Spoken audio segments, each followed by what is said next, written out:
Hello guys, in this video I'm going to show you how to generate your Revolut account statement in an Excel format. So to do that is quite simple. You just have to open up the application, which is right here. And when you have done that, you go to the home page, which is going to be on the bottom left corner of the screen.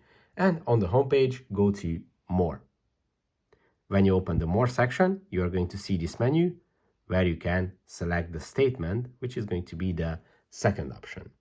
I think I've selected the wrong option. Yes, and when you open the statement section, you can select the format of your account statement between PDF and Excel. If you choose Excel, then you just have to select the period, which statement you need, tap on generate, and the app is going to generate your account statement for that specific period in an Excel format. And it is going to send you the statement into your email inbox.